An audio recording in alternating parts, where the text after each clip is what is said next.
Hello, Vermonters. We're here to do our week 5 question and answer session. And so we asked a question about what do you think is happening in our schools, basically, generically. And in the past, sometimes I've done these question and answers, and I've thought that the answers were pretty predictable. But this really gave us the whole gamut as far as the schools. Cindy Wade pointed out that we should allow for more homeschooling and encourage it and stop mandating that children go to public schools. And we see during COVID and otherwise, a lot of parents are pulling their children out of school who can afford to do so either with their time or their money. Amy Lorraine said they should administer a U.S. citizenship test. And I thought that was interesting because I don't think Ms. Lorraine is suggesting that we have illegal immigrants or otherwise as teachers. I think she's suggesting that all of our teachers have forgot the basic tenets of the U.S. Constitution and our American nation. So I thought that was very interesting given where we're going. Kristen Bird-Reed said, increase local control. And she's referencing Act 46, which said that it would enhance local control and cap school expenditures. But actually the opposite happened on both counts. It went to the Vermont Supreme Court. I attended that final hearing in which the court interpreted in a way that really it was not the way Act 46 was presented to voters. They interpreted to mean that you could take away local control. And that is just one more shameless example of progressives taking over our state, affirmed by the court, sadly. Barbara Thompson Melton said that there were benefits from consolidating the schools, more electives, and, quote, hopefully fewer district office employees. Well, I think that that would be a hope because it hasn't translated. And interestingly, it's definitely true. I've heard from many parents for schools that have been consolidated that their children benefited because they had a lot more electives in a larger school than they would have had in a smaller school. And of course, that's true. It's not necessarily true that that's beneficial because small schools have their benefits as well. But when we look at Chelsea, that was very much true. But also, did we look in Chelsea at how much more it costs to transport those children to those larger schools with more electives? That's where a lot of the cost savings were lost in addition to local control. It's a huge amount of money being spent in fossil fuels and destroying the environment to drive children long distances. Mary E. Griffin wrote, our towns have lost their identity, their soul, to speak. That is really important. And people seem to lose sight of that, especially large bureaucratic entities who are all about so-called costs, while they continue to escalate the cost per student and don't trim the expenses of our administrations. They just keep expanding that. As I said when I ran for governor, schools close, bureaucracy grows. And this is really true here because once a system or a town like Chelsea loses its schools, well, why would people from out of state move there if their kids are going to have to go on a bus for 45 minutes or an hour each way to school? What is the foundation left in a town that's lost its farms and lost its schools? Is it an art center? Is it a vacation home like Martha's Vineyard? Of course, schools are central to attracting young people to stay here. And instead of paying them $10,000 one-time benefit, regardless of their merit or desire to live here, how about having and preserving local schools? My grandmother, Cesarine Stoddard, taught in a one-room schoolhouse, and they somehow managed to teach some pretty great people. I met another one today, Hillman Covey, who had my grandmother for a teacher, and he said she was pretty good. It's certainly not necessary to consolidate everything, and we're always hearing about all these great benefits, but we don't discuss the deterioration of communities and the loss to students, spending a lot of time on buses going far away. And a big school isn't necessarily a better school. I went to a really big high school and it was not a better school. And it had all kinds of extra electives. But that's a different story. On that tangent, Zachary Stenbridge wrote, eliminate tech. And that seemed a little bit radical, I thought, but he raises some good points in his comments. You can look in Facebook. But we now have social emotional learning, and something I've written about for some time, and I think it was Burlington Free Press recently wrote about it, that we are harvesting data from our children and then selling or giving it to large corporations. We're using it to do studies of children about social credit kind of studies. But how will this be used for our children? It's very well known that a lot of the anxiety that our young people have is from spending so much time on the internet, so much time in an unnatural neurological way on media with the blue lights and all the stimulation, and they actually track the way their eyes flicker and other things. And so maybe he's got a good point. It sounds like we could use a little more common sense and maybe an opportunity for children to slow down to old-fashioned methods. What if we had one day a week where there was no tech in schools? Maybe we should study what that would mean. Vermonters used to do okay with those kinds of schools. Marie Miller-Harm said, keep political agendas out of school and get back to the 3 R's. Well, that's a pretty good argument right there, especially as we see so many different ideological and political messages being imprinted on children from a very early age, while in Vermont, our basic proficiency in math and reading is plummeted, and it's below the national averages. Jonathan Lynch and Christopher Hurley wrote, stop teaching gender choice, no critical race theory. And actually, they had some other comments. Jonathan had a bunch there. But yes, that's back to the same thing. These are theories. These are ideologies because they're not based in science. Science seems to suggest there are 2 genders. Social science or some kind of whacked out ideology, a political agenda, is suggesting that there are dozens of different genders. UVM allows children to sign a consent form for gender hormone therapy, which lists all the problems that can occur from these experimental drugs, including cancer or kidney or other organ failure, a permanent loss of fertility.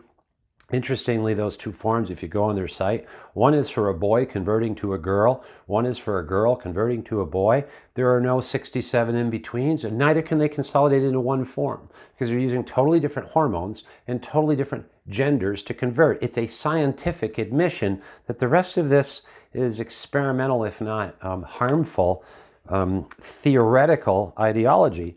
David Gaser says, all public schools should be ended. That's strong, and some other people said that. Now, whether or not they're ended, they seem to be ending themselves. Randolph Union High School has recently hired a trans teacher who has some pretty outrageous comments that suggest he has an active agenda to sexualize children and recruit them into sexual liberty. Has a post up where he says, eat the rich. So this is the kind of stuff that we're bringing to our schools. But when parents asked Lane Millington, the school superintendent, about this, the response first by the principal was that, well, we're not going to deny the identity of this trans teacher, and he has free speech rights. So the teachers then asked a very logical question. Well, what if a person was gender binary or monogamous and heterosexual or even Christian? Are they allowed to express their identity and their free speech rights in the same way? And they all got gaslit by the school. Oh, well, we'll look into this. If you have any problems with the curricula, let us know. How many of those teachers are they hiring? We saw a recent Greenwich High School principal supposedly on Project Veritas being interviewed surreptitiously, joking and arrogantly talking about how he weeds out any teachers who aren't progressive thinkers. This is not only unconstitutional and illegal, it's pretty shockingly idiotic. What about vaccines and masking in our schools? How many parents had conflict over that, whether for their religious views or their medical views? What is the data for exposing young children to experimental shots when the disease itself impacts almost no children who are healthy under the age of 18, according to the CDC, which also does report a large number of adverse health responses on the CDC to these shots? I mean, does the school make that decision too for the children? So many children are being driven out of schools. What about the horrible performance scores on the 3 R's? What about loan forgiveness for student debt versus tech school so children can be prepared to actually work and earn a living in a trade? What about the mental health issues developing in our schools in Vermont? Becca Ballant boasts about being involved in the nation's, in the state's first active shooter drills. Is she going to boast about the fact that even the Gifford Law Center and others have now clearly identified that this is shockingly harmful to children and equivalent in many cases to actually putting them through an active shooter scenario, an active shooter, not just a drill? What about climate change or the gender queer books that show graphic pictures of children performing fellatio? Maybe kids don't need to be saturated with adult themes at an early age about gun control or abortion and other issues that used to be left in the province in the home, but now they're being steeped in. No wonder they're anxious. Even if the world is collapsing in 10 years or whatever, which seems theoretical, what if it doesn't? But even if it is, why would you torment children? Why would you tell them, oh, the nukes are coming? The world is going to end. Stop shocking children with adult content. What about universal lunches? Is that equitable? Is that fair? Is it even healthy? A lot of that food is processed food, and there are a lot of industrial entities that are very happy that we're going to, provide that at taxpayer expense. But why is it fair for very wealthy people to receive free meals, whether or not they're healthy? And what about parents who want to make a home-cooked meal for their child? They're not being compensated. That's just backwards again. What about daycare? Is daycare going to be woke and indoctrinate children in the same stuff and fail the same way now that Vermont's overregulation has crushed so many daycare businesses? How much worse can Vermont's education system become? School choice. The progressives literally tried to pass an overtly unconstitutional, in view of recent Supreme Court cases, effort to bar all vouchers for private schools unless the schools went through a litmus test of their religious views so that the state could decide whether they were homophobic or otherwise. This is absolutely what the First Amendment is meant to prevent. And so Vermont wants to eliminate all vouchers for all private schools. Well, no wonder. You've destroyed the public school system, and now people are fleeing, and so you want to stop the exit ramp? It's not going to happen.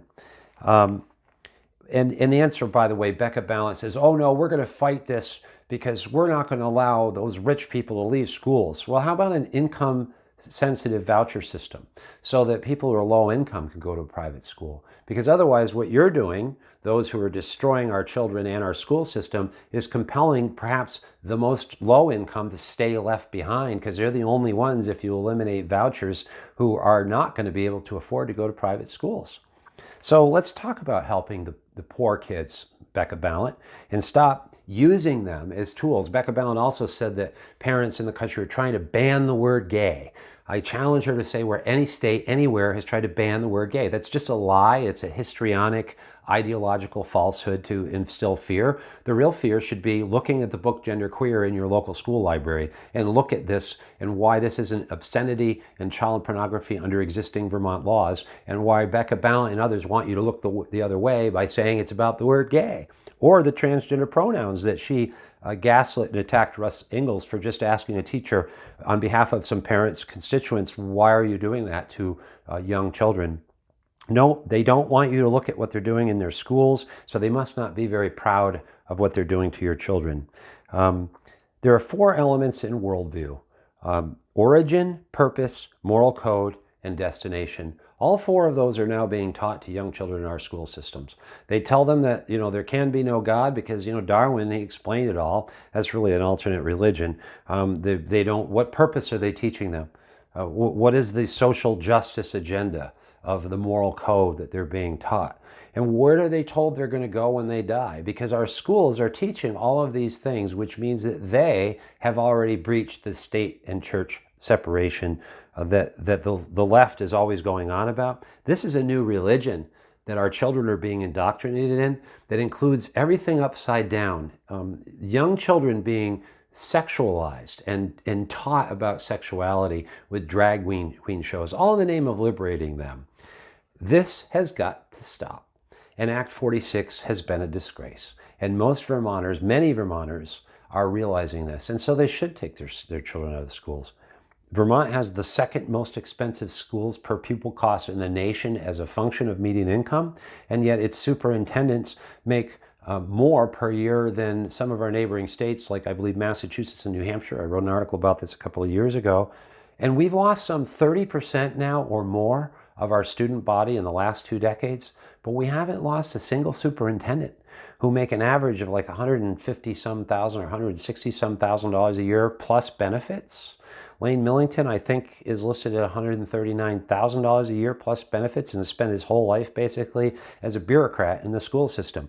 Why don't we close down some of those salaries? That's where we can save some money. Why don't we consolidate that instead of the schools and the students? Because the children are fleeing, but we seem to hire more and more administrators. And we do need more teachers. Why is that a crisis? Because if you're a teacher that is conventional or believes in monogamy or binary genders, you're not welcome in Vermont schools, are you? And many of you are leaving. And many of the young teachers coming in are not paid well, and their pensions are a shambles. Whose fault is that after 20 years of progressive stewardship? And who's going to clean up that mess? This is a travesty. It's no wonder so many progressives are fleeing the ship. But many on the right, the moderate right, including me, are sitting here with the facts and talking about sitting down with parents and teachers together to decide how we roll back some of these experiments that have clearly failed, get back to the 3 R's, respect parental rights, and help nurture children rather than put them in an ideological tug of war. So thank you for listening. There was a lot covered here in week 5's discussion. We'll have another discussion for you soon on Facebook. I'm really grateful that you get involved and share this video and share the information and ask me questions so I can learn more from you. Thank you very much, as always, for listening.